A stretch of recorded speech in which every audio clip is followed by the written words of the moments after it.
on in your life. But in these moments when you're struggling, if you are a true leader and you're worried about your men or women beside you, your mind doesn't care how cold you are anymore. Your mind's only worried about taking care of the men and women beside you. So I started realizing, man, if I take care of these cats to my left and my right in the worst moments, my mind is no longer thinking about, you're miserable, David Goggins. Get the hell out of here. You're thinking about, how is John? How is Andy? How is Sam? How is Pete? Hey, how you guys doing? You're not thinking about me. So there's so many things you can do to get outside your own head to then allow your body to just be like, hey, we're just a machine. But you have to let your mind be able to process all these different tactics to do that. Take a different vantage point in life. When you are in the hell, you can't see the beauty of being in it when you're in it. Get on top of that mountaintop in your mind. Get on top of that mountaintop and look down on what you're doing. You can see a whole different world, and that world is beautiful. But you gotta get a different vantage point in the suck. Don't be in it. Spiritually, get out of it. Get that soul. Look down on what you're doing. Be amazed by the process of where you're at now and where you came from. About everybody. Like, people love to talk shit about somebody and keep themselves out of it. And so we went through that journey together. And so it allowed her to come out and say, yeah, fuck it. You know, I'm a big person who, I want to give people the confidence to walk in a room of 1 million people and none of them like you, and you just like say, fuck you, I'm good. And walk out with you by yourself.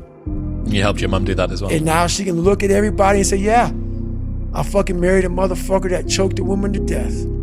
I was in a bad place. I'm good with that. Think about that. I'm neglecting my fiance. I'm neglecting my disciplines of life. I'm neglecting my reading, my learning, my workouts, my diet. When you start neglecting all of that, you neglect one of them, you can neglect all of them a long time. It's gonna haunt you. When you start seeing that, my God, I haven't eaten right in a long time, haven't been sleeping right in a long time, it can only be one of those things to take you off. So I'm very aware of my eating, my sleeping, my disciplines of life. And when I start to get too far away from them, it's a hard stop. Because what made me are the not just disciplines, the self-disciplines of life. And those are always in front of you, if you have any. They're always in front of you. So that's my hard stop. Yeah, I love that, man. That's great advice. And I guess a simple example is of like sleep. Like when you wake up in the morning, that's right, there's a part of you that's going, I'll just go back to sleep. Exactly. Right? When we used to wake up at 4 a.m. as monks, sometimes 3, it's like there's the part, and then that's what you're saying, and then all you hear is yourself saying, oh, it's all right, just go sleep, it's okay. That's right. But then that voice has got quieter that says, no, you need to get up. That's right. You need to get up. And you've just pushed it away. You just pushed it away. And that's the discomfort that you need to embrace. Exactly. So those voices are very important. They can guide you. And that's the thing about, like I said, the mind's the most powerful weapon in the world. Yeah.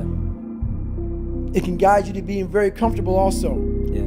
So you gotta be careful. The mind will trick you. Yeah. And it's saying, just sleep in today, you deserve it. Yeah. Sometimes you don't deserve it. So there's that fine line of the mind getting the tactical advantage over you, to where you're like, I've worked too hard. Yeah. You really haven't worked hard enough.